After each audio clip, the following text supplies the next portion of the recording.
Hello, folks, and welcome to the Tavern Chat podcast. We are continuing our Fireside Chats for Zinequest. Hey, I'm getting that shit right now. I must have gotten past that mental block. So today is another twofer.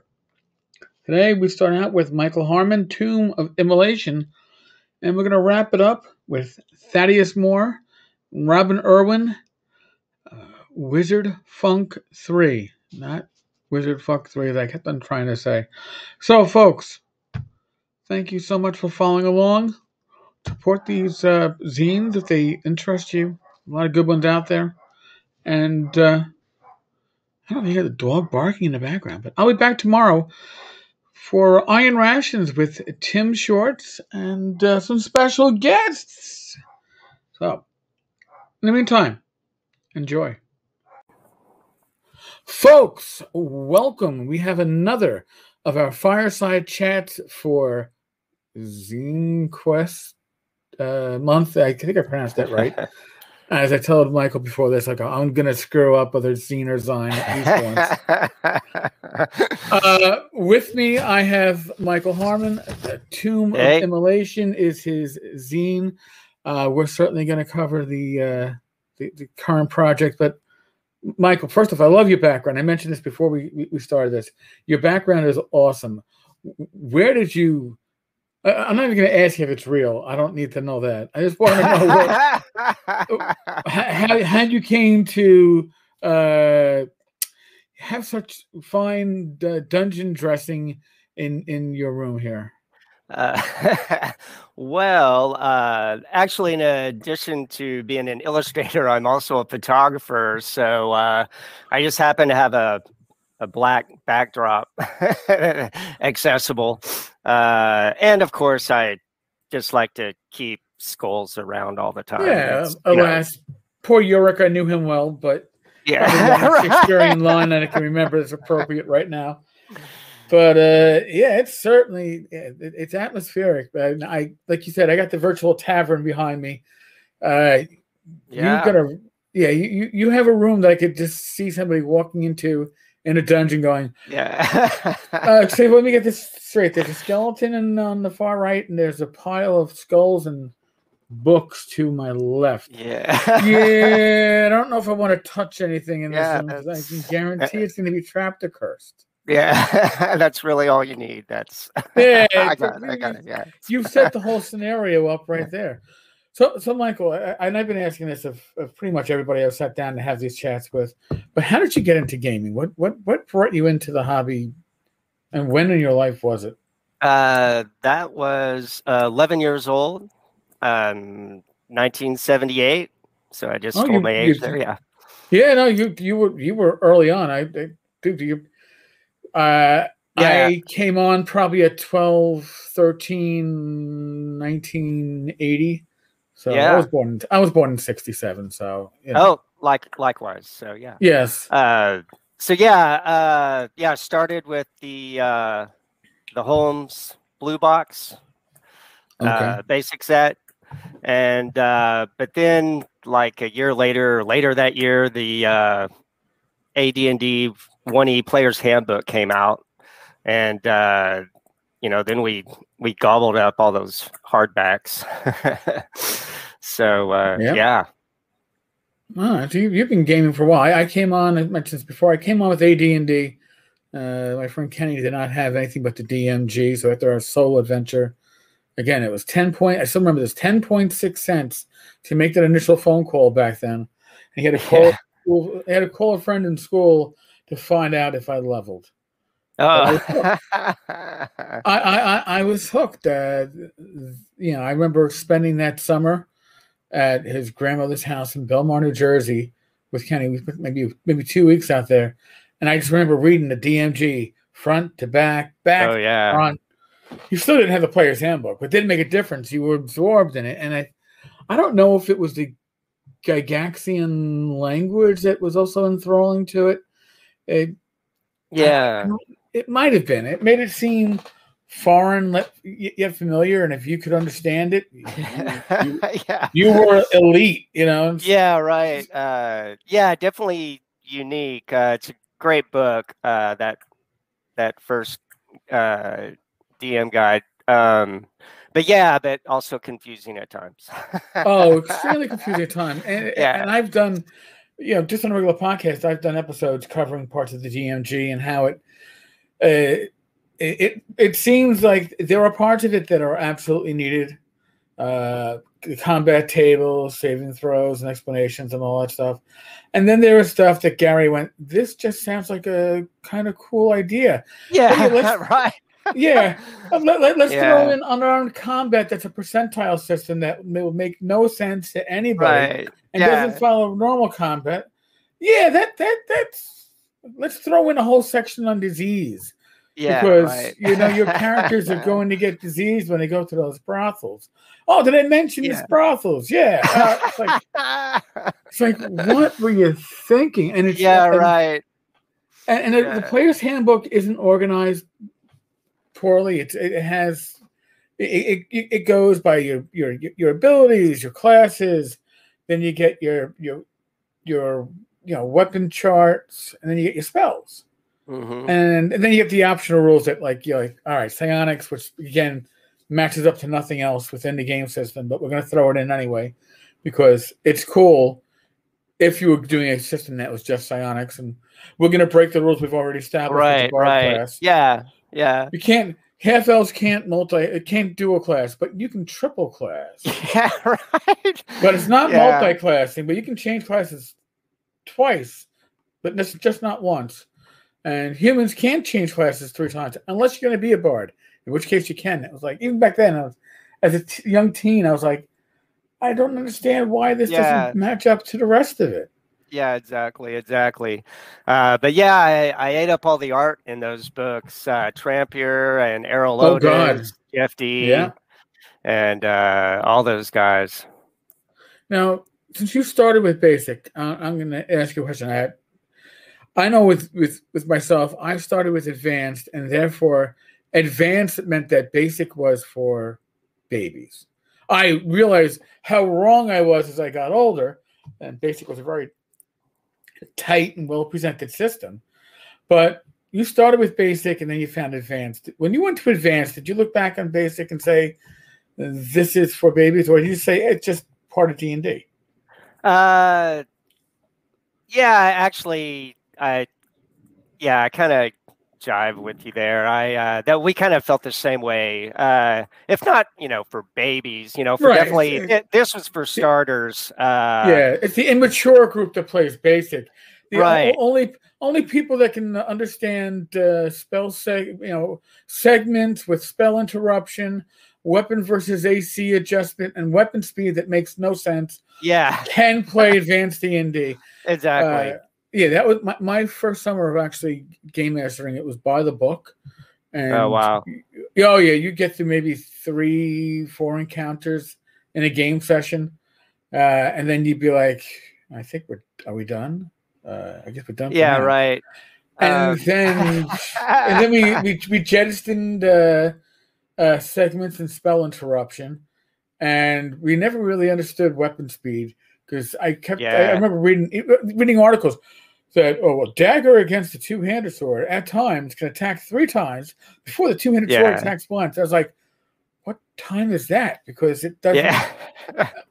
I remember we talked about weapon speed, but I don't remember ever using it. I think to us the biggest difference going from basic to advanced was all the races being able to play a class instead of races class, and then access to higher level spells and all that. And the additional classes themselves, you got an action. Right. You can play a paladin, ranger, assassin was always the class. Like, oh shit, somebody wants to play an assassin. Yeah. We're gonna have inter-party conflict. Not that we call it that. We said we're gonna have an asshole.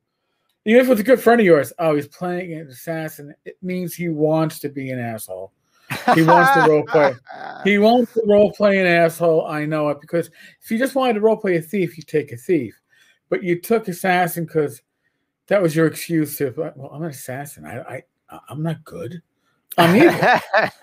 It's just so in the rules that I can't be good. Or even I gotta be evil. That's like somebody's just looking for an excuse Right, right. God help us. So now you started with basic, you moved on to advanced, and you've been gaming. My God, over 40 years. Yeah.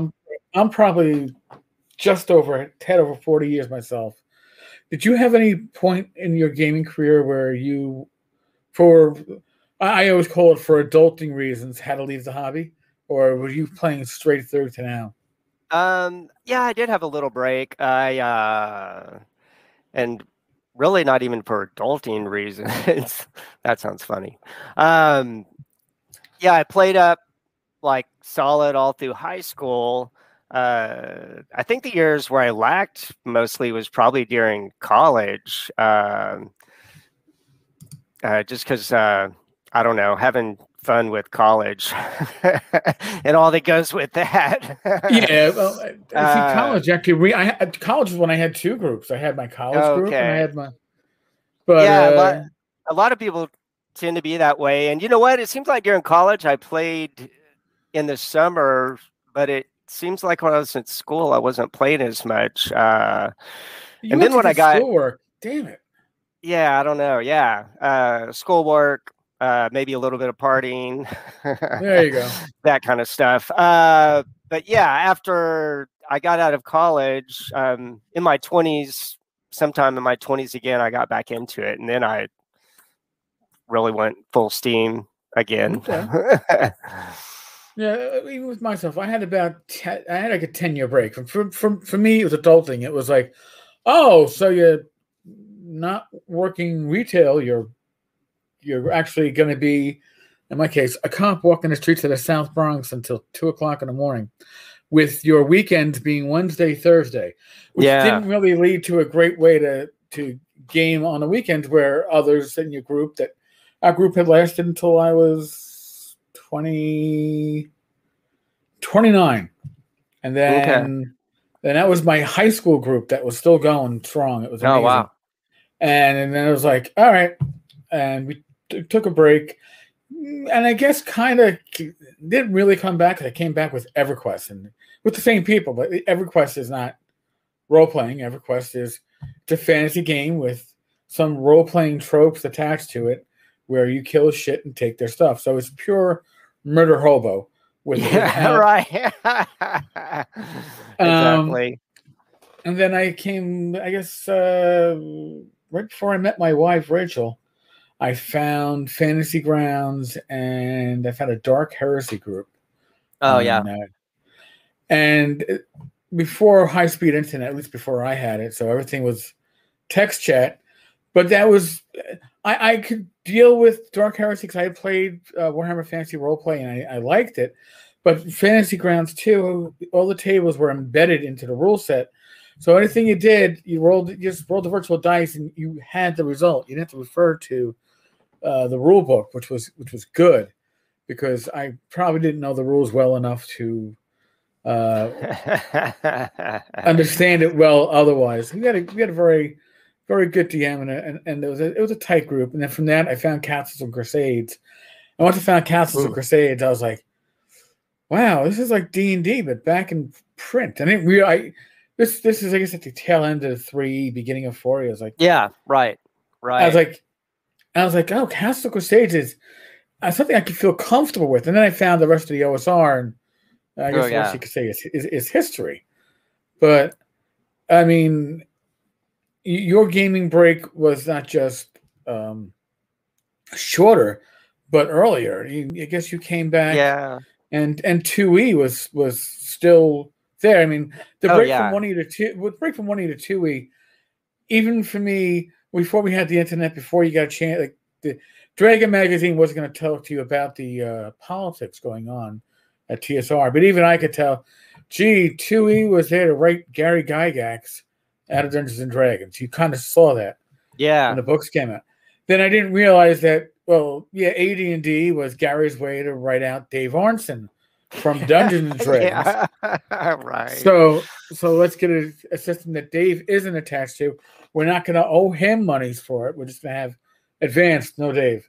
So I always found that interesting because now we're very wired in. I mean, we're doing this chat.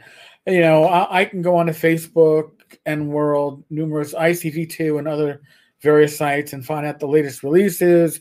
Oh yeah. And you know, you're not like reading Dragon magazine to see what's going to come out, or even Knights of the Dinner Table.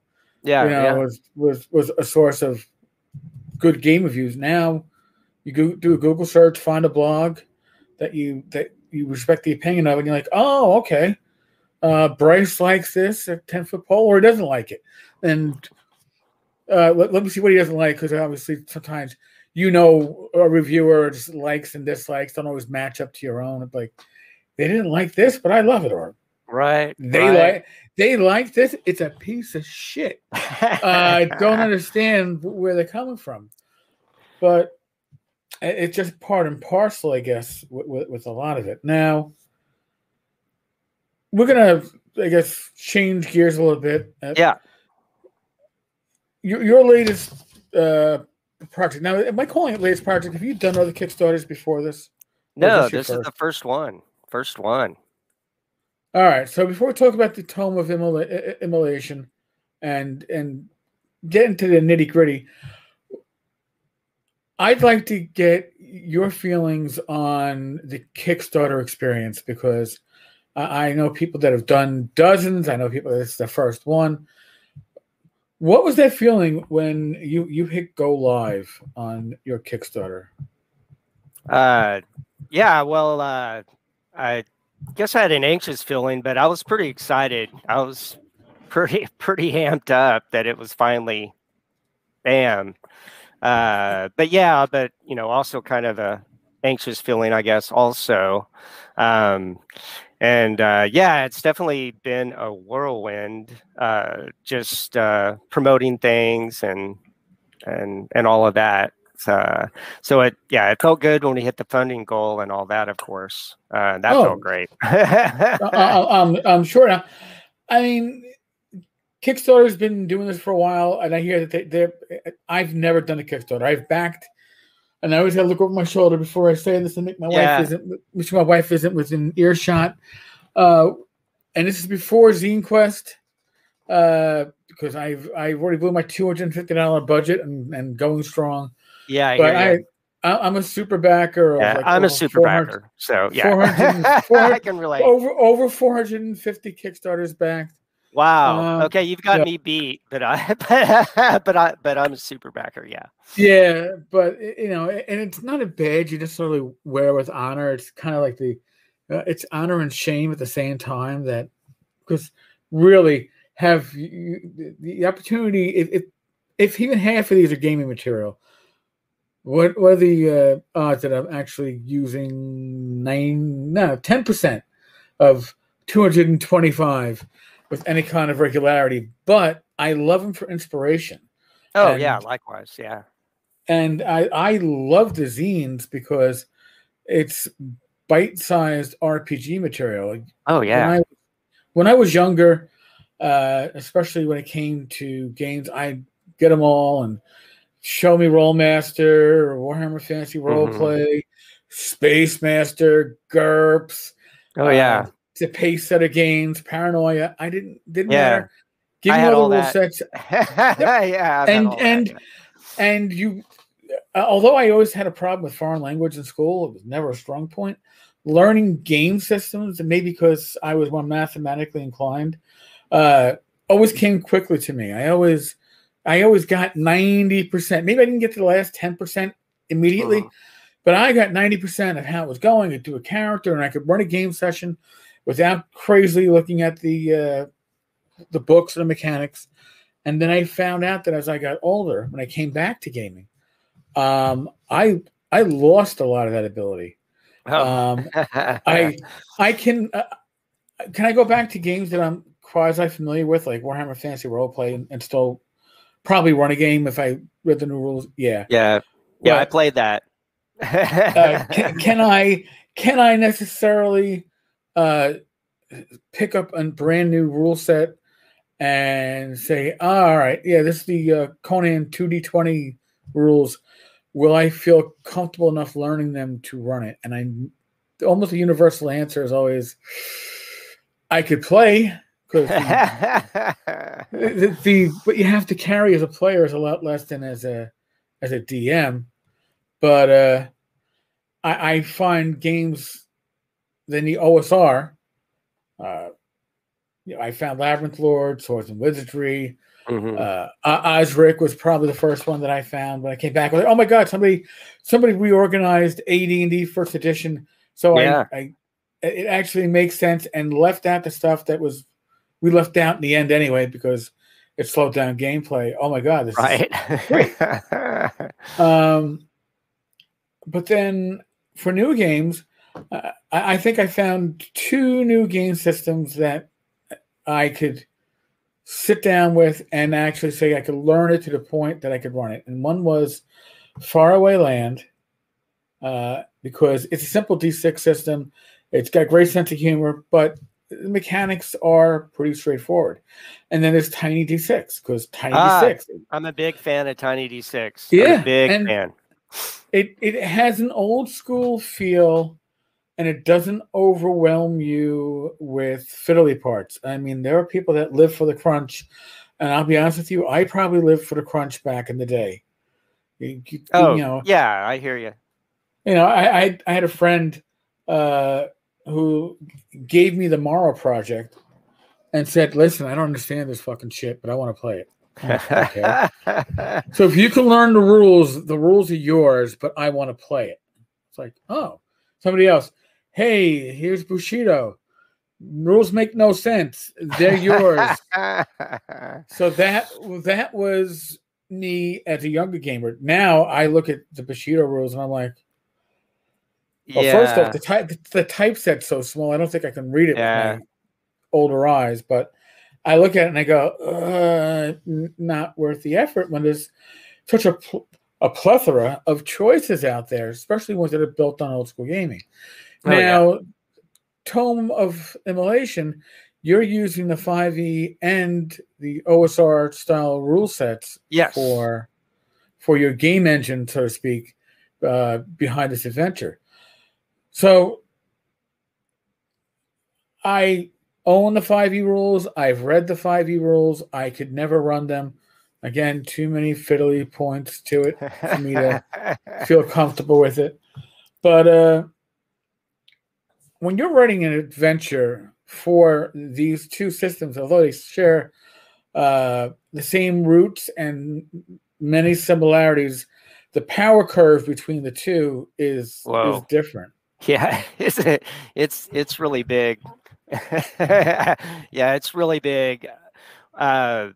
We actually did. Like I said, I have a couple of accomplices with the tomb. I did the map and came up with the basic concept and basic things I wanted going on. And then I got one of my gaming buddies, Billman, to help me with the text and add additional details.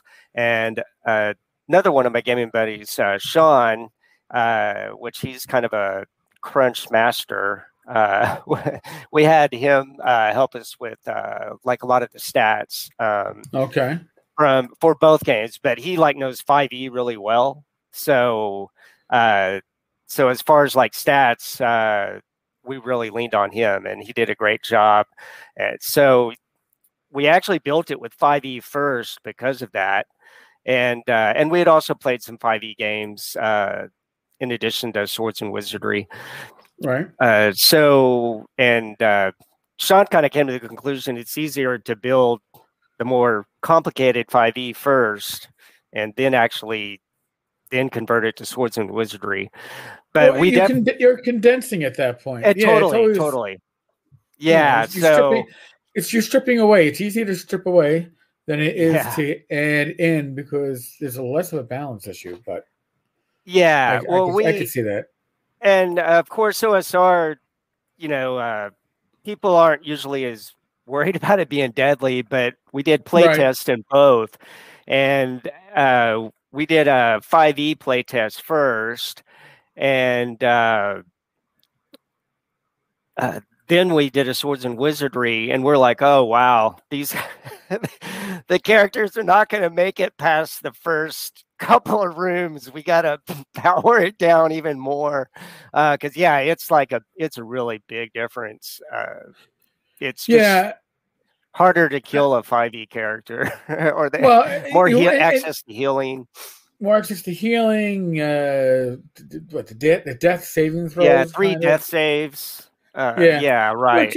Which you know what? I mean, it's all how you want to play the game. I'm not necessarily saying I have a problem with that. Again, depending on your group, depending on your style, but it certainly is a different power grid that you're working with between the two. Oh yeah, and even with me, like DCC RPG, a game that I was able to understand enough to run it, so long as my players didn't take anybody of. I could handle the arcane casters, but I still didn't understand how clerics or priests work in that game. Oh, but gotcha. I do like DCC. It has great flavor. Well, that's just it. So then, and my players like the flavor, and they didn't much like the swinginess of the system. So I have run DCC adventures with Swords and Wizardry rules, but converted on the fly. It's easy enough to strip out what you don't need, go with the flavor, and wing it or improv it for where you need it to be. Oh, yeah, totally. Whereas taking a Swords and Wizardry adventure and running it for DCC or 5e without prior prep would be damn near impossible. Right. Yeah. Again, you're looking at somebody you're looking at the person that thought that Sword and Wizardry White Box was too long and complicated and broke that down to 4 pages with Swords and Wizardry Light. Right. The ability to take 5e and downstep it to Swords and Wizardry, I guess, requires not just a change of stripping out mechanics, but I'm guessing a little bit deeper change of the monster's abilities to balance that out. Yeah, that was the main thing. So yeah, totally. We had to lower the damage they were doing. Some of it we could just take from the Swords and Wizardry book stats, but we have for Swords and Wizardry, we do have 7 new creature variants, so that we were messing with that are thematically go with the Immolation theme. Well, that's so yeah. Listen, from my perspective as a GM that likes to run games that are more on the improv side, loosey-goosey. Having new creatures in an adventure is always awesome, because even if you run the adventure, then you have inspirational material for other adventures, other scenarios. It adds to your toolbox. Oh yeah, and I that's the great thing about the Rules Light is I'm kind of about the narrative. So we actually also play tested, just like I said, I've been into Tiny D6 lately. Right. I just ran a play test with Tiny Dungeon, and I converted on the fly, and it was so easy to do, and that was a fun game. But I just did that on a lark. But it was fun. Yeah, the Tiny D6 system it's relatively new, but it's very underrated for the flexibility and the simplicity. I mean, I as a game master, I prefer game systems that once I've learned the rules, there is minimal looking in the books, because totally. Nothing slows down the game more than looking in the books. Like if you're going to run DCC, you need a Purple Sorcerer's app so you can pull out the spell charts and have them. Great app. Flipping through that book is literally a pain in the ass, but nothing really breaks the immersion. Not just for the players, but even for the DM. If I'm running a good session, I get into it and visualize what's going on. Oh yeah. I gotta stop and I gotta go flip, find the rule section that So Swords and Wizardry, Swords and Wizardry Light, which I run at cons, are things that once the game goes into motion, rules go to the side because you know them. And Right. 10.6 is something that I feel if I spent another couple of hours just rereading certain bits and pieces, I could run it with my 10-year-old niece, and she'd be flying through stuff. Yeah, that's the overhead isn't totally high. Yeah, it's great. And even though it's simple, it's cool because it's very customizable with PCs due to the traits. Right. So you can really customize your characters and creatures. So it's pretty cool. But I had a great time. Swords and Wizardry. Ran that with Tony with +1 EXP, and that was a really great playtest. Had really great fun with those guys. So now, what made you decide to do a zine for Zinequest? I mean, I had said there were dozens. Apparently, there are hundreds of people that are involved in Zinequest this year. So this whole process is kicking things off. But what made you say this is something that I'd like to do? Yeah, I actually I was talking about with my buddy Billman. He had actually DM'd a campaign a while back and ran us through. It's all the players in my old school group. We all GM, so we kind of switch around. Right. Anyway, he ran this campaign. It was like a year-long campaign, and last year I was kind of like, man, it'd be really kind of cool if we took this and formalized it and added all the details, added art, and self-publish it. So we kind of started on that, but it's kind of on the back burner for the moment. But we done quite a bit for it, but it was like a really big project. So over the summer, this last summer, the one-page dungeon contest came up. Right. And so I said, so I drew the map, and like I said, I had the basic idea.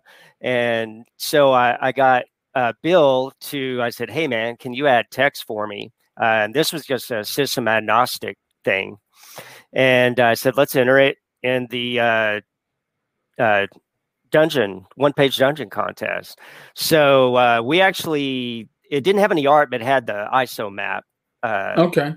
And so we actually put it together, and I said, let's do a small project like this, see if we can, do it, and bam, put something out. And we literally put that together in like a week and got it entered. But it turned out really cool. So when Zinequest was coming up, I was like, you know what? This is really a cool thing. Let's take it and expand it and have a more formal project that we can put out there and actually, kickstart. And so that's kind of how it took off. And we had this one page, and we were thinking, it might expand to 24 pages or something like that. Right. Anyway, now it's like with artwork and everything, it's ballooned up to like around 70 to 80 pages. So damn. So it's going to be a really thick boy. That is pretty awesome. Is the experience in creating this what you thought it was going to be? I mean, have you come into any curveballs that you didn't expect in this creation process? Not any crazy curveballs. Not really any crazy curveballs, because we did, like I said, we did a bit of play testing, and we did alter things, minor details and stuff. Play testing, things run smoother and stuff like that. So the play testing really helped. And Bill,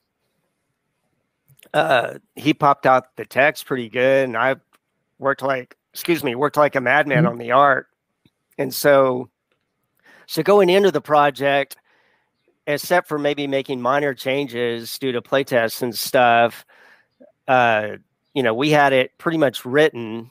And like I said, we've made minor changes, and I had pretty much like 90% of the art done. So we felt pretty good going into it. The biggest curveball is now, and we're in the process of doing layout now. So it's pretty close to complete, but another one of us, another gaming buddy, Muv, is helping us with layout and editing. So that's so far maybe been the biggest challenge, just since we haven't really done layout on a project of this size or whatever. Right. So, well, that might go hand in hand with David Thompson's question. Is there anything you learned during this process that you wish you had known before you started? Yeah. That's a good question. Yeah, I mean, there are some. Probably the biggest thing is probably layout and just keeping in communication on the layout with my design aspects and kind of what I want out of the layout. Muv's done a great job on doing the layout, but I know now that I could have communicated some things maybe better with him beforehand, instead of saying, "Oh, this is what I really want to do with this page," and going back and fiddling with it or whatever. Right. But all in all, that's been kind of minor. I can't really complain. Like I said, the fact that we had the majority of the art and writing done, like that's like been a big relief, and we wanted that. Like I said, we worked really hard to get everything as close to finished before we launched. So that made everything a lot easier. Well, see, there right there is a secret to Kickstarter success. Yeah. It's easy to have an idea. It's harder to put that idea into motion, but to have that idea, I don't know, 90% completed before you launch means that you're pretty confident that you're going to actually be able to complete your idea. As opposed to, as I'll infamously bring up, Far West, which was, I don't know, as of last December was 9 years late. Wow. Yeah, I've heard about it. A great idea, and probably even a better idea at the time than it is 9 years later. I think the ability to have great ideas, everybody has great ideas at some point, but to put them into motion, to have them done. So back then with Kickstarter, a great idea was all you really needed to kickstart your project. I've been talking with a lot of creators during Zinequest. Wow, I keep on pronouncing it the right way. Hey, yeah. Go figure that shit out. But I've been talking with many of the creators, and people are like, "Oh, look, I even have my my proof copy," or "Yep, I'm just waiting on some pieces of art. It's written except for the stretch goals." And if you had gone back maybe even 5 years ago, you wouldn't see people, especially people that are new to the Kickstarter process, coming out and having something in their virtual hands before seeking funding. And I think that's important. And that allows Kickstarter to give projects that are a lot more reliable. I think reliability is the key to this market. I know they say it's not about pre-orders. Yes, it is about pre-orders. You can deny whatever you want. But to be able to have creators have something that they have already done, so God forbid has happened. Oh God, I'm trying to remember. It was the Diceless RPG by Right Publishing. The creator died before the Kickstarter could actually fulfill. Oh, wow. But they had put things into place that the project was delayed, but it's still fulfilled. Everybody, the backers, all got what they came in for because the writing had been done, the process had been done, and I think even with smaller projects, that's important, and it's I'm thrilled to see it as somebody who's backed over 450 projects before Zinequest. God only knows where it's at now. I probably don't want to look. Yeah, now I really look at when I'm, like I said, I'm a super backer, but now I really look, if it doesn't look like they have much done, I really like for them to have like a lot of it done. Otherwise, I usually don't tend to back it.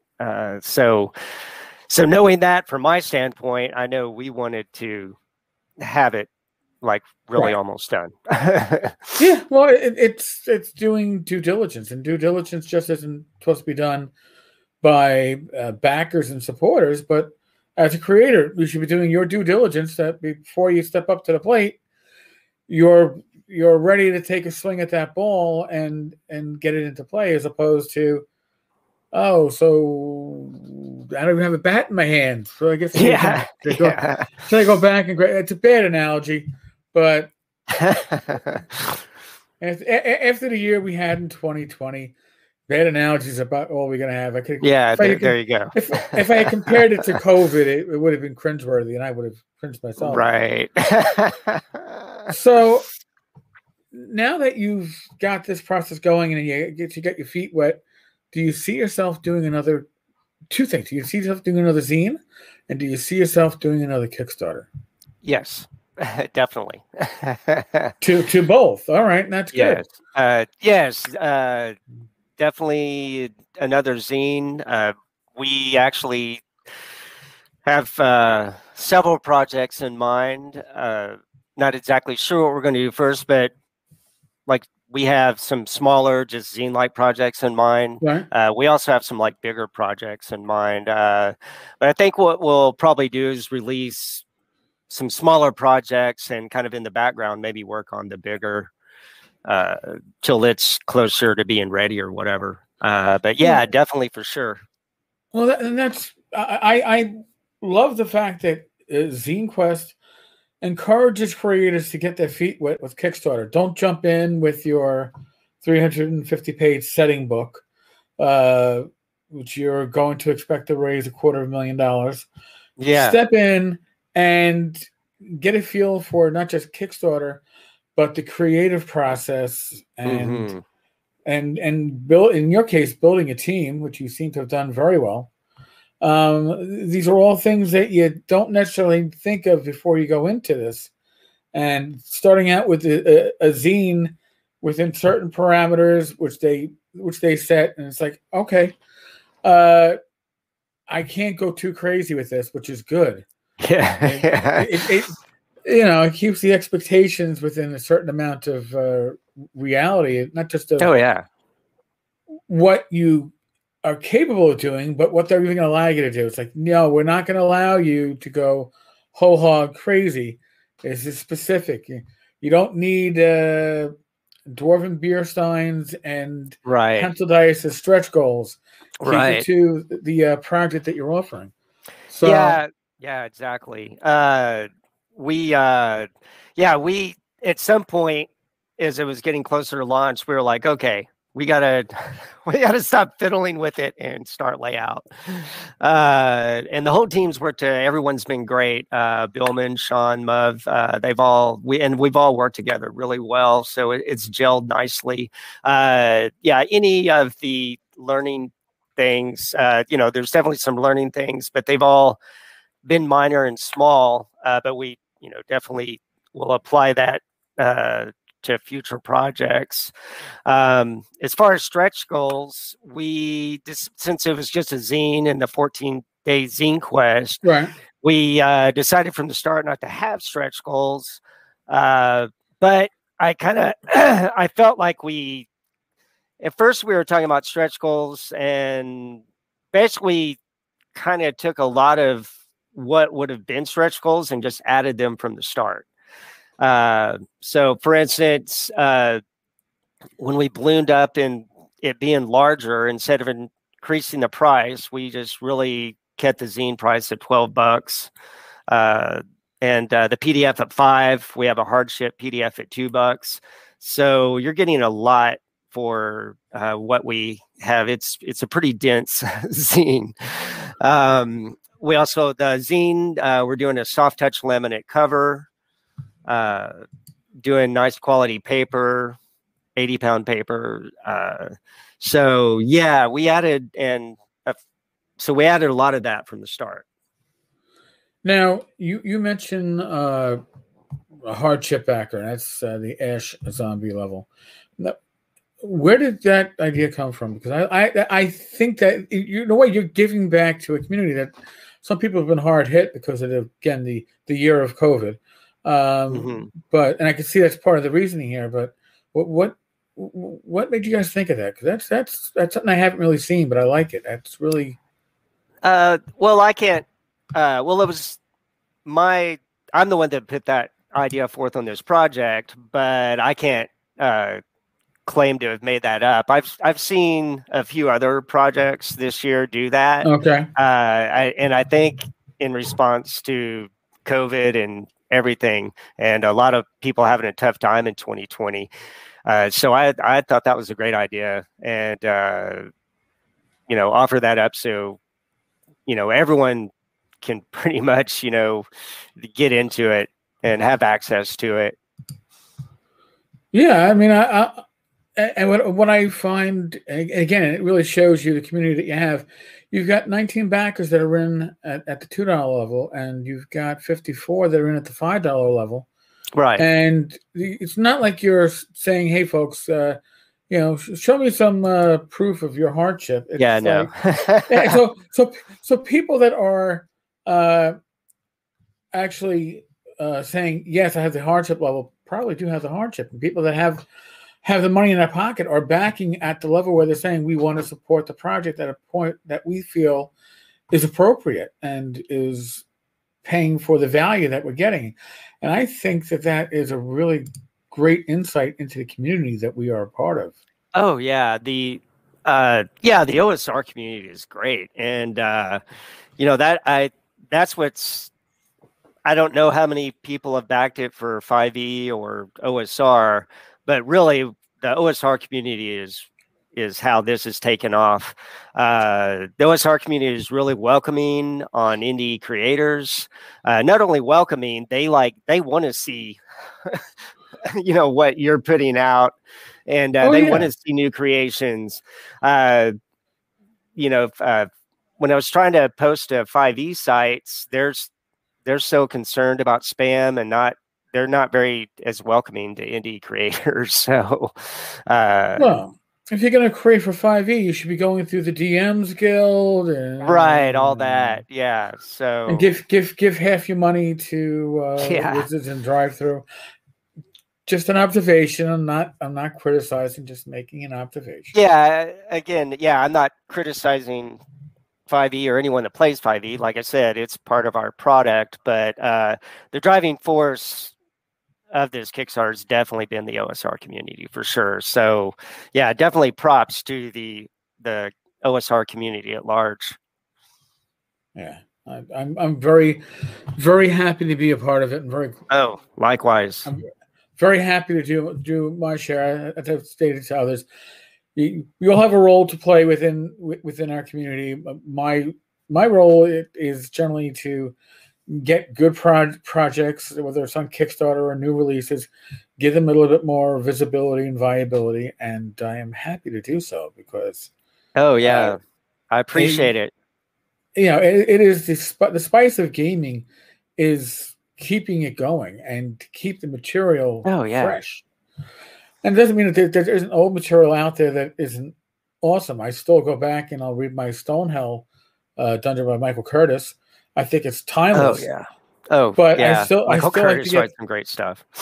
Yeah, but I still like to see the new stuff coming out. I'd like to see it, push us in new directions. So, again, Zinequest, from my perspective, has been awesome, and I blew through my budget in the first 3 or 4 days. Oh my goodness, you and me both, buddy. I was like $250. How?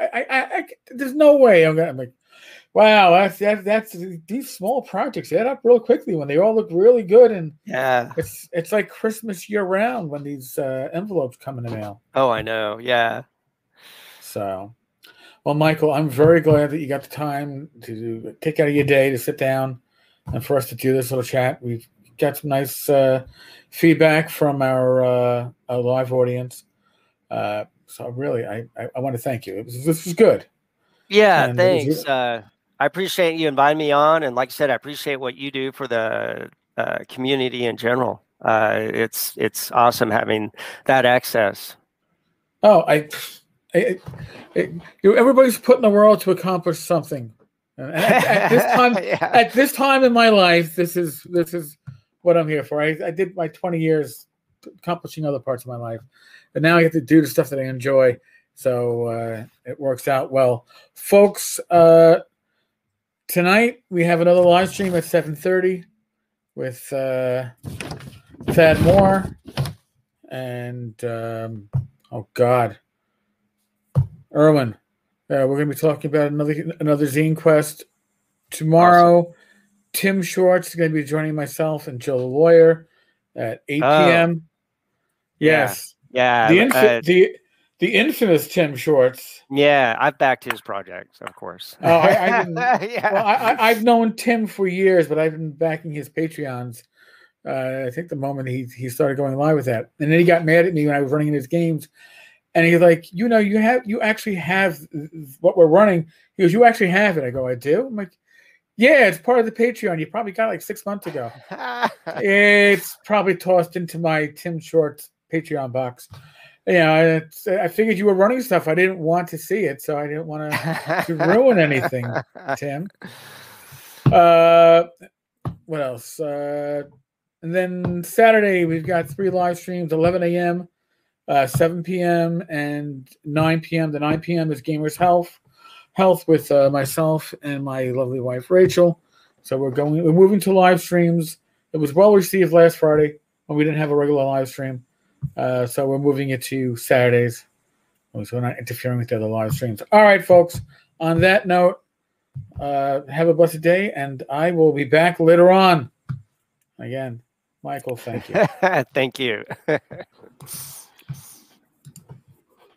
Folks, we are live. Welcome to the latest in the series of Fireside Chats in support of Zinequest on Kickstarter. Today, instead of just doing a twofer as the interviews, we got a twofer. We're interviewing. We are interviewing Thaddeus Moore and Robin Irwin and their latest zine. It's third in a series. And of course, I'm having that senior moment. There we go, Wizard Funk. I wanted to call it Wizard Fuck, and I was like, no, it isn't Wizard Fuck. And I'm having a brain fart. And did I even? Did I even pronounce Zinequest right? Because I've been doing that zine bullshit now, all fucking month doing this, and everybody's like, yeah, Jesus. Well, gentlemen, welcome. I appreciate the lie. It makes me feel so much better. Either way is great. No, it's okay. I'm a New Yorker. I'll always use that excuse for having poor language skills.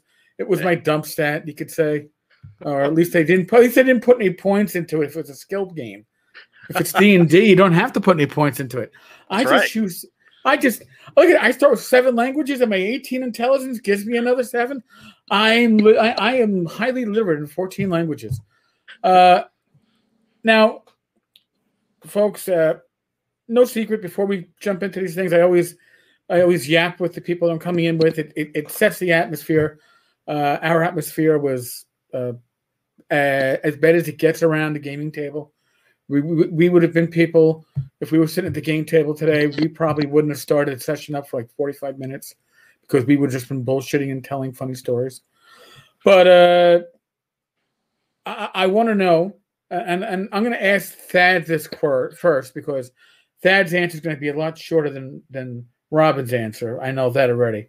But no, only because what we talked about beforehand. Not saying anything about personalities. Fucking Thad can talk. But what I'm saying is, Thad, how did you get introduced to gaming? How did you become an RPGer, for lack of a better term? Sure, right. So, and I'll just start my speech here with, I don't like when we have to say I'm a play tabletop role playing games, because we were here first. Okay, they're computer role playing guys, which I like too. So my dad was in the Navy, and we were living in Japan, and I was 10 years old, and it's the year's 1989, and I'd never heard of a role playing game, though I was into Squad Leader and Risk and a lot of those classic Avalon Hill board games, Panzer Blitz, Panzer Leader. I had most of them. Couldn't figure them out, but I had a lot of them. Not Risk. Risk I could figure out. I'm not that. I was into the crunch. I'm 10 years old. We go to a barbecue. We just moved to Japan, and my dad's in the Navy, and we go to a barbecue at some guy's house that he works with. And this kid has this book called Teenage Mutant Ninja Turtles and Other Strangeness. And he has another book called After the Bomb. Well, that was the Ninja Turtles role-playing game. I already knew what the Ninja Turtles were, though this was the darker black and white Image comic Turtles, not the pizza swilling Saturday morning cartoon Ninja Turtles. But then we say darker, they were darker. I mean, I remember that. It was an independent comic. They could put whatever content they wanted. Guys are getting, Raph is first of all, they weren't color coded. They didn't have their first initial on their belt, and guys are getting stabbed with sais and swords and bows and bludgeoned with nunchucks. And so this, for me, and Robin and I talked about this, and he can go into it too. Role playing games, and I quickly found Dungeons and Dragons after that. And my mother, God love her, is a religious Catholic lady, and she didn't like Dungeons and Dragons, but the turtles were safe. The turtles were good to go. Dungeons and Dragons for devil worshippers. Ninja Turtles are cool, right? They're for kids. So for many years after this, I stored my Dungeons and Dragons books with the spine against the back of the bookcase, just in case there was any burnings while I was away at school or football practice or something like that. Dude, my great aunt, Aunt Norma, God rest her soul, Catholic nun, full black habit, didn't believe in Vatican II. And one summer she was staying at the house. My parents were in the Poconos, and I go downstairs. I'm 18 because I need the AC. She got bored, so she went to my room and found all my D&D books and called my parents in the Poconos to tell them I was a Satan worshiper going to hell. Oh. And my mother's response to me was, "She's only there for another week. I know you have other games to play. Play the other games until then." And we told her we'll take care of everything when we get back, that she's not to touch anything or throw anything out. Just appease her until she leaves. I was like, okay. Right. So it's about aesthetics, and it's about tropes, and it's like the sci-fi stuff. Like I had riffs, and that was fine. But there's plenty of demons and magic and riffs, but it has a sci-fi the what would you call it? The imagery is more science fiction oriented than you don't have enough freedom on the cover if you're one right. DMG. So anyway, the short answer is, or the not so short answer is once I found role playing games, it became the first thing in my life that an adult or parent didn't hand to me and say, you do this thing, and there's plenty of those things I like playing sports growing up, or I didn't. One thing, I'll go off on a small side tangent here, is I never had the experience of feeling like an outsider in my life, in D&D or RPGs were the one thing that let me break out of my nerdy, introverted shell. I'm not an introvert. Right. I never have been. I am a big nerd, but D&D was never.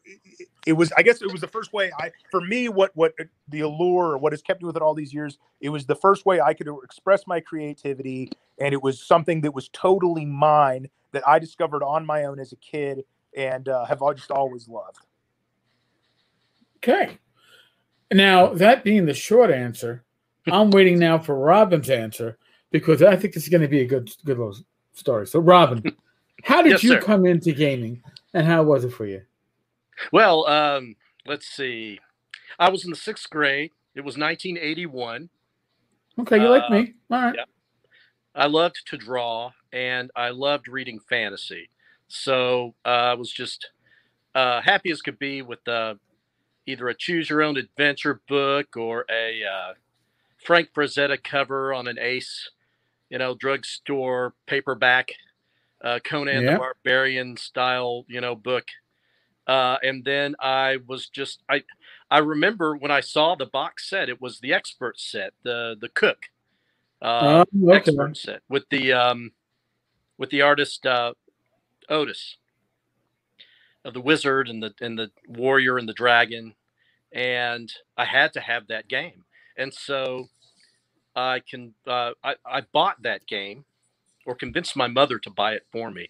I can't remember. Same difference. One of the two. I can't remember the specifics, but I came home with the expert set and boxed set, and it took me a while to discover that I needed the basic set too. Great marketing, by the way, old TSR. Yeah. They failed to prominently say must own the basic set to. It actually did say that, I think, and small. Yes.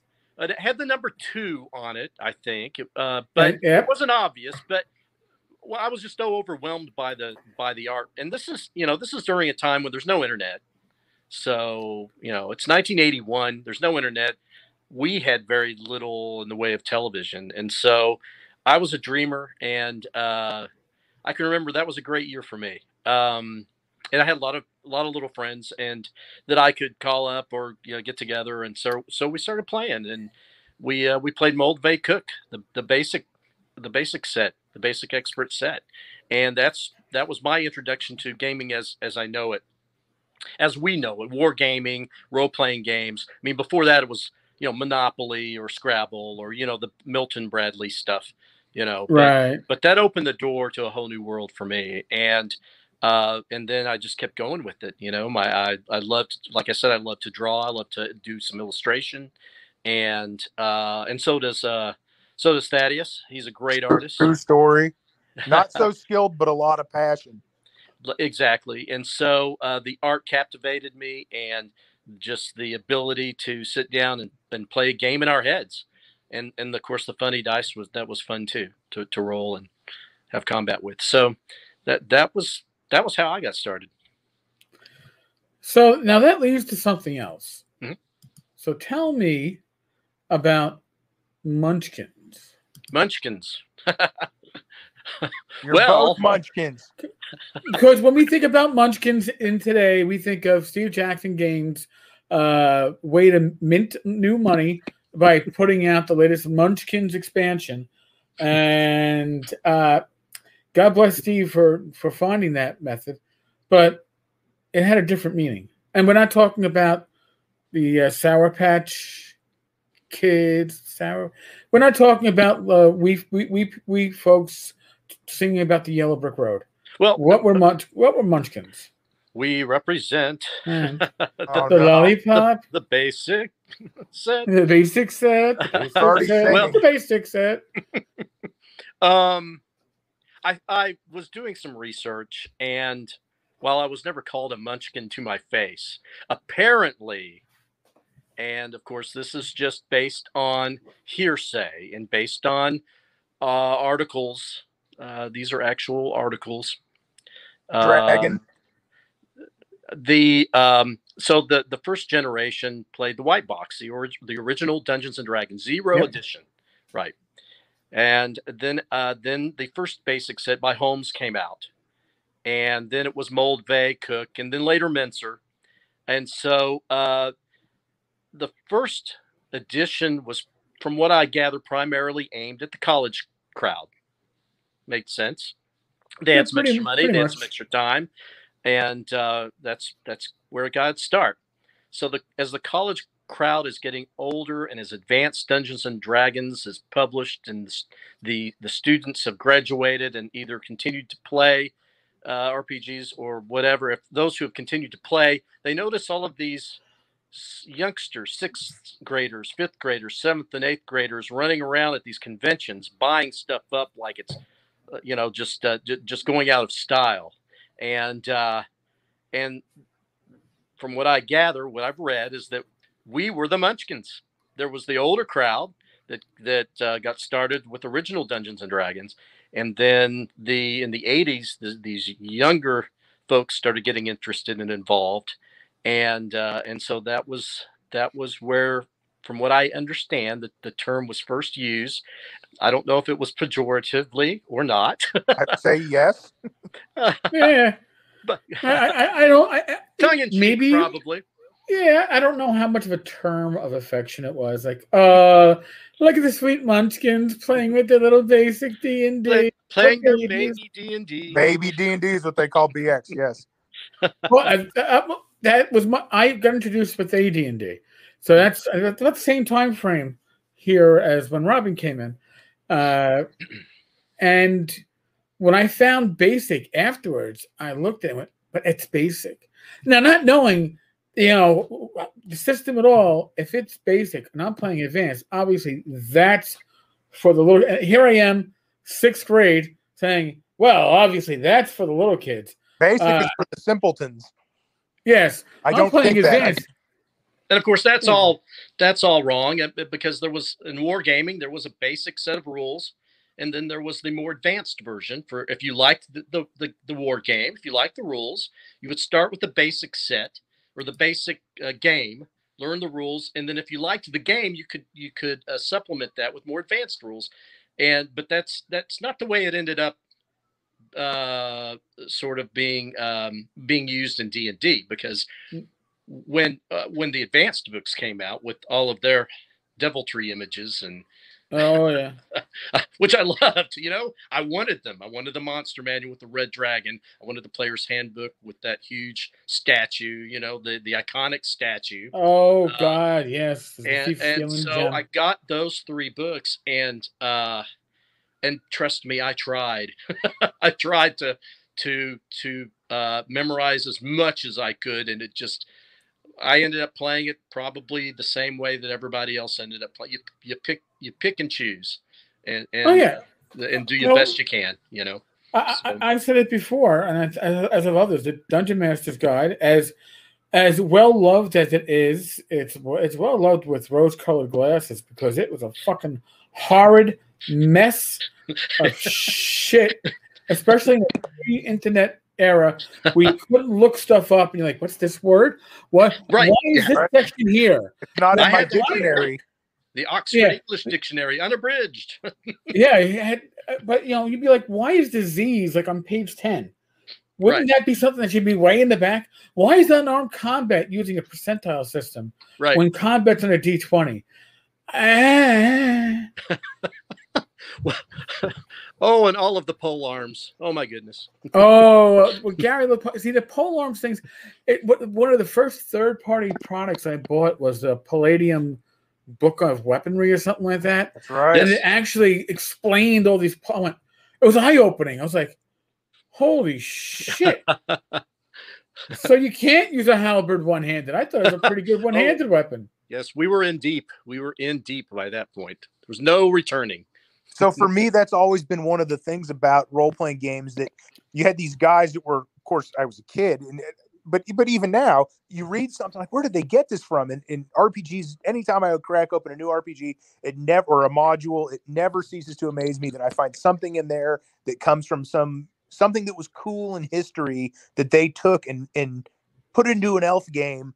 But it's this real cool thing, and you could go, well, we used to use a encyclopedia, and you'd go look it up, but or whatever.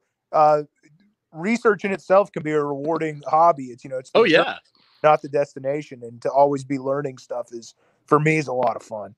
Absolutely, those books really opened the doors. So many doors. They're dense with information, and it's not just about playing Dungeons and Dragons. It's a lot of history. History, it's advice. It's just that the organization of the DMG is, at least to my modern eyes and sensibilities, is if somebody published a DMG today, written as that book was written, you'd be trashing it right away. It wouldn't be published, I don't think, Eric. Not. Well, no, yes, it would. We're all self-published. Come on, give me a break. Right. Somebody would still put it out. We have a little published product I'd like to talk Well, about. that's what I was. Yeah, well, that's what I was going to mention at this point.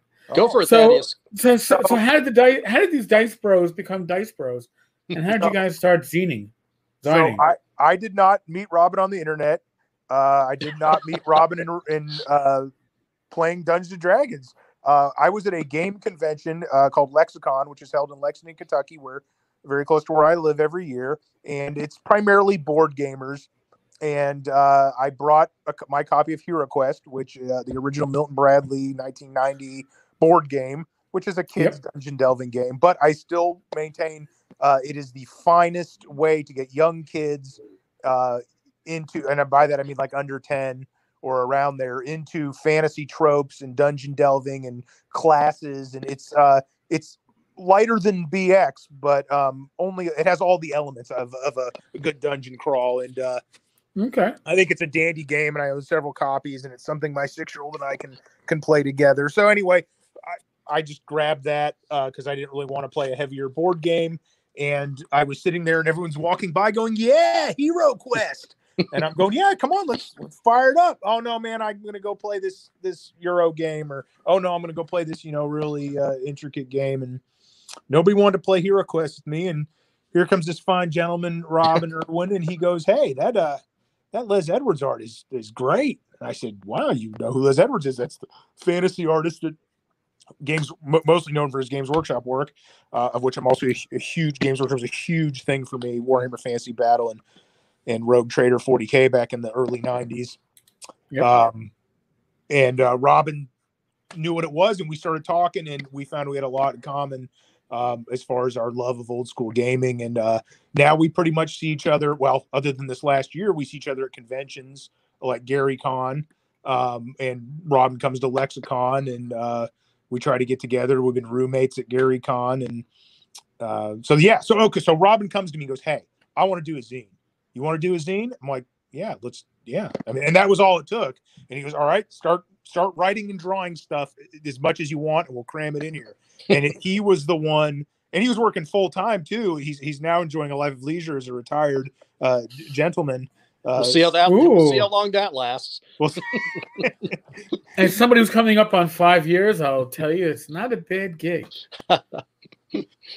Go ahead, Thaddeus. Sorry. So that was the genesis of Wizard Funk. And a lot of people, we don't have like a super tightly focused vision statement or goal for this. It's not even a product, right? It's our love letter to old school Dungeons and Dragons. It's everything we like, wrapped up in, is there monsters? Yeah, there's monsters. There's magic items. There's adventures. There's an interview or two. There's an interview or two with people that were writing stuff in the late 70s, early 80s. There's original content that was written back then that we got from a friend of mine, Tony Elam, who's a great dude and a huge game collector. His D&D collection is on display at the Strong Museum in Rochester, New York, which I'll also add, a lot of people don't know, if you're looking for an obscure RPG book that you must have, there is a very good chance you can contact the Strong Museum. You'll pay like 10 cents per page, and they will scan you copies of obscure zines. Oh, really? Small press stuff. I mean, you're going to deal with the librarian. You're going to pay, and you're going to have to sign some waivers saying you're not going to sell this material. But and I asked them, how often do you get in stuff? And they said, we get boxes of old Dungeons and Dragons and RPG stuff every single month, and we are constantly scanning it and uploading it into our archives. And for my research and curiosity, it has been a phenomenal resource. That I have never found any one collection at any institution that is better than theirs. Wow. And they have all the TSR. They have every single thing TSR published. If that's all out there on the internet. Someday they'll even have Wizard Funk. Someday, yeah, we need to send them some copies. And if you are an older gamer and you're thinking about your legacy, I know everyone wants loved ones to take it, but rather than have my stuff carted off to the trash heap, I would think about donating. If you have some rare stuff, contact the Strong and see if they would be interested in your parts or all of your collection, because they will make sure that this stuff survives. And I caught an interview with John Peterson, who did the wonderful Playing at the World, and he said a very profound thing to me, that we're sort of on the precipice of losing some of this material. That if you're in your 60s or 70s and because you started playing Dungeons and Dragons when you were 15 or 19, if you were the first wave that started playing in the 70s, you're an older dude, right? You're over 60 probably. So you may have stuff no one else has, especially small press stuff that they printed 500 copies or 100 copies. Well, first you have to send it to us. Yes, either send it to me or send it to the Strong. I'll make sure it gets preserved, because I'm really interested in seeing primary source material, and I know Robin is too. And this is a big passion of mine. Primary source material from the foundational era of Dungeons and Dragons. I don't care who wrote it. I don't care what it's about, because it has a purity to it that this is pre-internet. It's pre-mass popularization of fantasy. And what I actually liken it to is it's like the early fantasy work you see in the 20s and 30s in the pulps and the fantasy artwork. Well, nobody knew. If you tell someone to draw an elf, a modern artist to draw an elf right now, he's going to draw something that pretty much looks like Lord of the Rings, with the varying degrees of why? Because fantasy's become standardized, is where I'm going with this. Fantasy has become, and D&D is a big part of this. It's popularity, but books like the Monster Manual, for the first time, someone wrote down all these monsters, gave them names, cataloged them, and it wasn't just the stuff of legends and folk tales and various children's books. It started getting codified. Fantasy wasn't fantasy role-playing games weren't codified in 1977. Not even really until the early 80s did it really fantasy started to tighten down what the tropes meant. So when someone says, I'm trying to think of one of the monsters that a bugbear. Well, I know exactly what a bugbear is in the D&D parlance, but a bugbear is whatever you say it is. There was no definition for it. It was some kind of goblin-esque creature, but there was no really a tight definition of what it was. So that's why primary source material is so important, because it represents a crystalline and pure original vision that, yes, it may have been colored by fantasy influences in novels and comic books and movies, but there just weren't as many back then. Right. Yeah, that's a good point. So now with again, I want to call it Wizard Fuck. Wizard. It sounds like a metal band. Yeah, Wizard Fuck. With Wizard Funk 3. And you guys are part of like Zinequest. Have you done Zinequest in the past? And did I just not even realize it? Were you guys involved in it last year, or is this last year? You were last year. Okay. Yeah, it was for issue 1 and 2. Actually, now I remember. Detroit. It was a double zine. All right, I am only half as stupid as I look. All right, so in that case, with issue 3, what are people going to be expecting to get? Out of curiosity, what's inside? Well, okay, so there's going to be a bestiary or a bestiary. I don't know. I've said it both ways, and I say it both ways. There's going to be. Well, actually, I've been really interested in original edition D&D of late, and so I'm designing a way to generate maps with a D6, wilderness maps with coastlines and rivers and cities, and making it as simple as possible.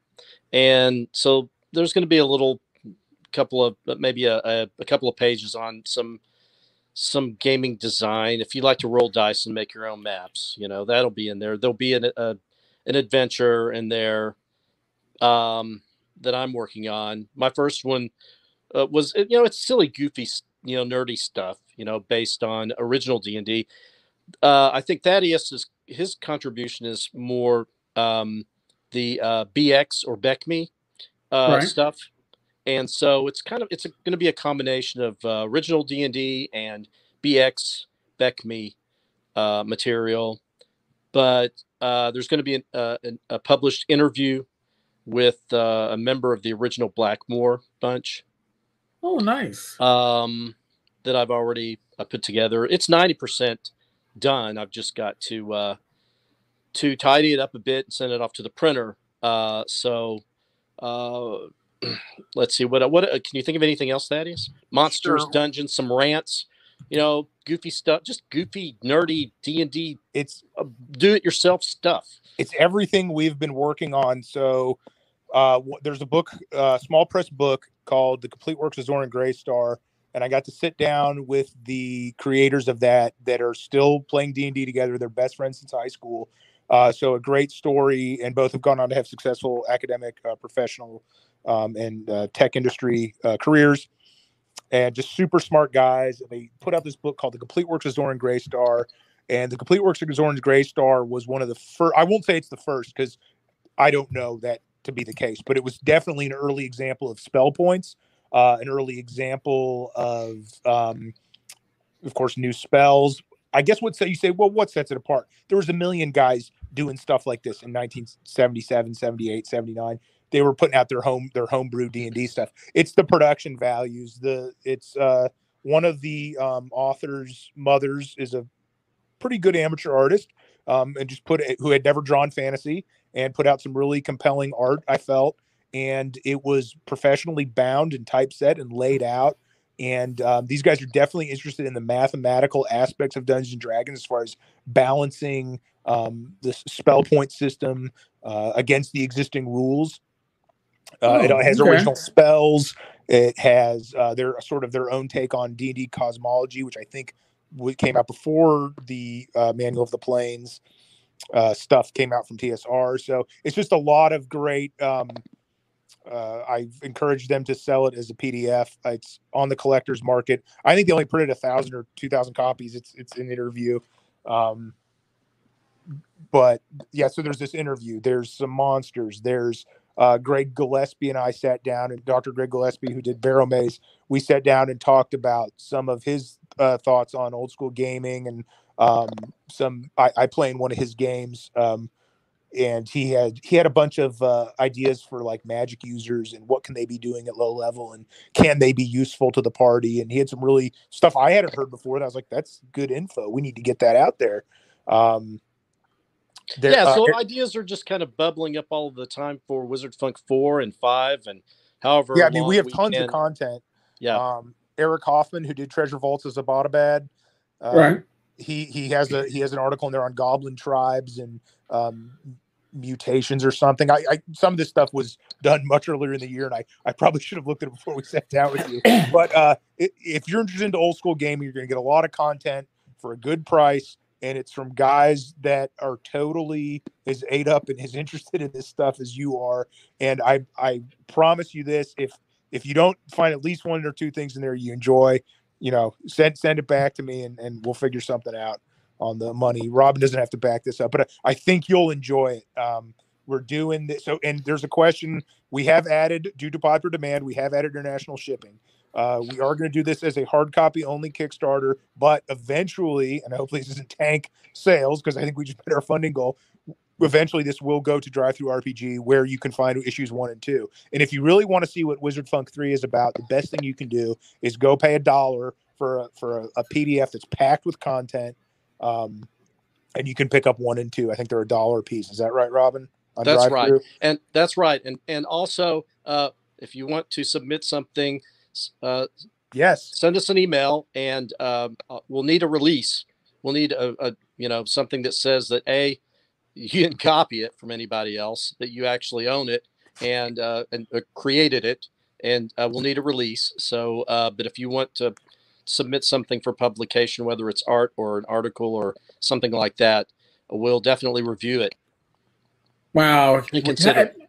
You'd never know that we're actually talking with a lawyer at this point. Holy crap. One thing Robin has had a vision for that we're both interested in exploring, and we sort of haven't realized it yet, is this idea of going down more the APA, the Amateur Press Association, like these zines, which in a way were the forums or discords, if you will, of their day.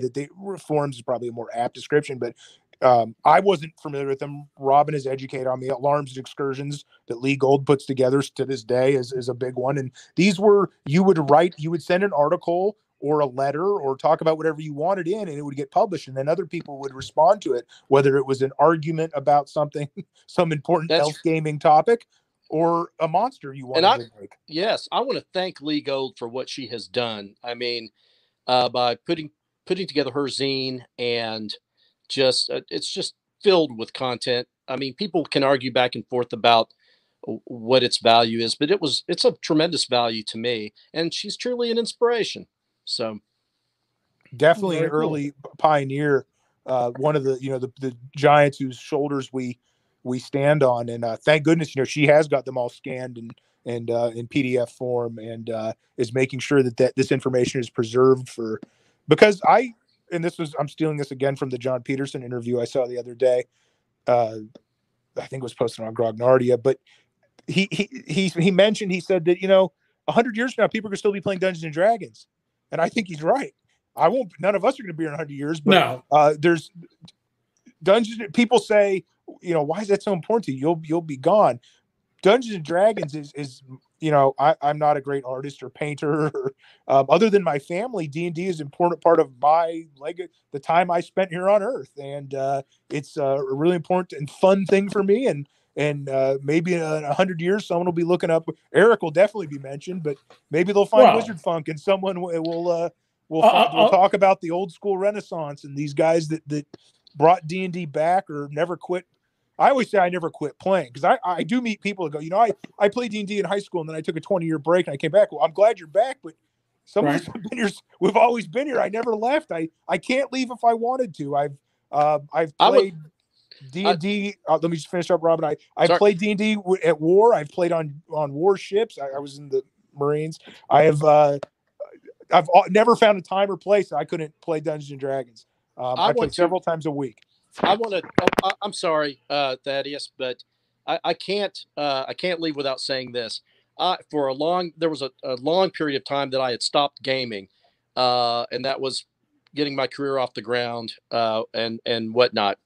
But I went to a convention, my first gaming convention. I can remember as a little kid, reading in the pages of Dragon Magazine about Gen Con and Origins. I had never been to one of these gaming conventions, and I had always, ever since I was a little kid, wanted to go. Well, a buddy of mine brought me to Origins, and this was in 2011, I think. And I had been just getting back into gaming. 2011 was it? Yes, 2011. Getting back into it kind of full time with my friends. We'd just gotten back together, started playing again. Although they were playing 4th edition D&D, and it was okay. But I signed up for a game at Origins. It was a Labyrinth Lord game, and the DM was Dennis Pipes, and Dennis Pipes. I want to thank him. I remember meeting him and his beautiful wife, and he ran a great game, and it inspired me to buy a copy of Labyrinth Lord, and that's how I got back into. That's how I got into the OSR. Was through a game that I played with Dennis Pipes. So I just wanted I didn't know big that Robin shout out to him. I didn't know that Robin was a 4E player, and I didn't know that he abandoned our beloved hobby for many years. I did not abandon it. This may be the last issue of Wizard Funk, ladies and gentlemen. Come on, wait. Even the grade 10 car stopped playing from like 97 to 2010. I didn't say I was a fan of 4th edition either. No. Right. It was and that's what's so great is that it is this hobby that you can. I can almost. It's this will sound incredibly nerdy, but someone was talking about 3rd edition the other day, and I was like, oh, where was I? Well, I was stationed in Southern California.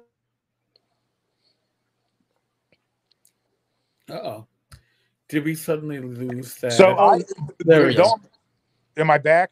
Though yes. I'm a dedicated old schooler, I've played every edition of Dungeons and Dragons, and I think I did run 4th edition. I ran the is it the Sunless Citadel? Oh no. You ran 4th edition. I ran 4th edition. I had a friend that I was renting a room from, and he had never played Dungeons and Dragons, and I didn't have any of my stuff with me. It was all in boxes and storage. And I said, all right, I'll go out and grab the player's handbook and a module, and I grabbed that. And the funny story, so he was kind of making fun of it and didn't like it. And I just talked to him the other day because we stay in touch. He plays in a 5th edition game every week with his kids and grandkids. And how wonderful is that he's found that something to connect with them with and that he can enjoy. Totally cool. Finding that both of you play 4E makes me feel really, really dirty and unclean. It's like 10 cars after. This is 10 cars after I won't dark. say I've played a lot. 4E confessions. I You gonna go take a shower now? I ran it. Oh, there we go. We lost. The Thad dropped. All right. Well, you did say it'd be out of here. Well, I want to thank Thad and Robin. I want to thank you. I wouldn't know either of you nearly as well as I do, and I'm not trying to quote from Bilbo here, but if it wasn't for conventions like North Texas and Game Hall and GaryCon, I wouldn't have made the friendships within the hobby that I have, and it's a blessing. So I appreciate this, and I'm glad you guys are having a good time with the zine. Yes, magazine. Got it right again. You know what? I'm going to have to tell Matt Jackson that I'm doing really well with this. I feel the same way. I feel the same way, man. Absolutely. So it's been a pleasure. My pleasure. All right, folks. It's Wizard Funk 3. Don't put in the F word that I've been trying to put in all night. You can find it on Kickstarter. I believe it is $10. It's a physical copy. It'll be in PDF after the Kickstarter on drive-thru. For those of you that prefer your digital, I prefer my print. I like to have the digital available so I can read on my iPad when I don't crack the screen, but that's a long story. See, Thad came back. See, Thad has returned. Hello. Having connectivity issues. Oh, okay. I thought you were like, fighting somebody in the kitchen. I thought I heard like silverware flying. Give me that pizza. God damn it. So I was just telling everybody what an ass you were and how I'm glad that you finally got rid of that guy. He won't shut up. It's like, Thad said he had to be out of here at the when the clock struck on the hour. He must have just went, all right, I gotta go. Beep. I can keep running my mouth for a long, long time. Especially when talking about D&D. No, I think that goes to all of us. But yeah, and especially in the world of COVID. In the world of COVID, we have not had a chance to get together and socialize and recharge our batteries as we used to. So I really am grateful we had this time. And folks, again, God, I gotta correct myself. Wizard Funk. If you want Wizard Fuck, it's a totally different zine.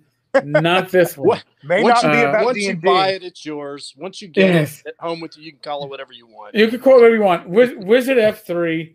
That would have been an interesting title too. But in any case, folks, we're still in the midst of the world of COVID. And everybody that's ever played in the game that's thrown a fireball into a 10x10 room and then goes, it blows back, it kills the whole. No, I wouldn't do that if I knew. I got common sense. Well, you know what? The common sense you claim your characters have, use it. We're not going to tell you what to do. All right? You know your own level of where you're at. But take action to protect yourself, your family, your loved ones. Be safe, be well. God bless you all. Roll your dice. Roll them well. And I'll be back with more of these tomorrow. Holy shit. Enjoy the live streams, folks. I know I am. And I've been enjoying all the guests. These guys are great. So support the Kickstarter. Thanks for having us, Eric.